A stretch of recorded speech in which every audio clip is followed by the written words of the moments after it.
Hey YouTube, Vermont Prepper. It's another nice fall day in Vermont. It's going to be about 70-ish today, a little bit higher. And I figured I'd knock out another project. I've been meaning to mount some Rotopax 2-gallon cans on the trailer back door here.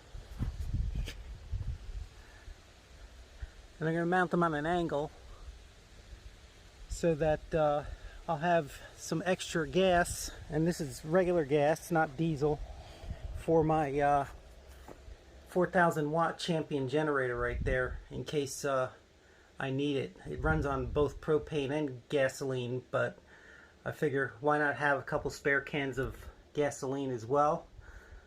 As you might remember, I put some diesel jerry cans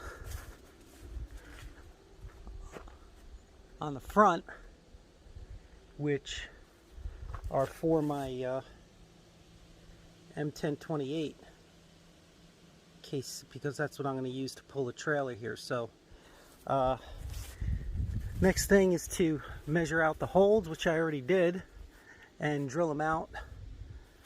And I'm doing them from the back so that I get that little added support structure there that you see on the door. These are fiberglass doors, so I want some extra support when bolting them in.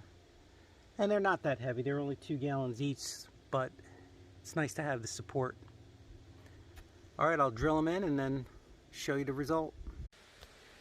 This is the Rotopax mounting plate that I used, and that's a separate purchase. It's about $40, and I'll post a link. But not only is the plate separate, but the actual locks that you see right there, the mounting locks right there, they're separate as well.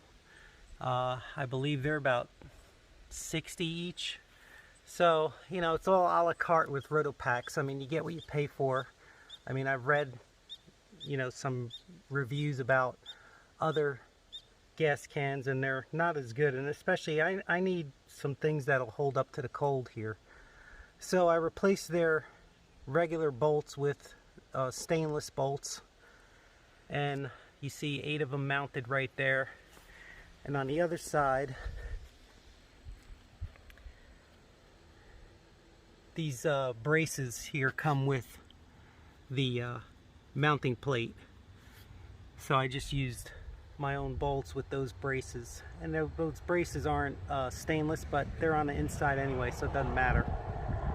So I'll mount up the cans, and I'll come back and show you. Here's the mounted cans,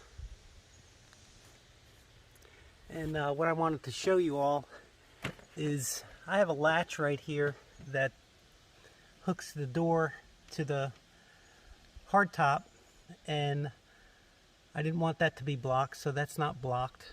Keeps the door open, it's nice.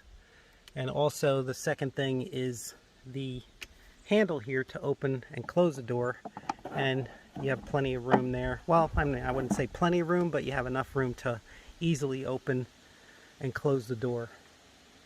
So I'll show you how it looks from behind the trailer as well. Here are the cans mounted to the back of the door. You see there's enough room to close. It doesn't hit the top lip of the roof right there. So I measured right.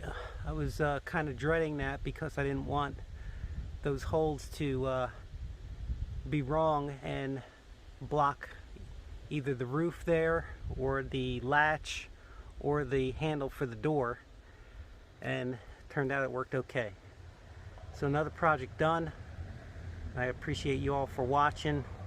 Keep prepping. Vermont Prepper out. Take care.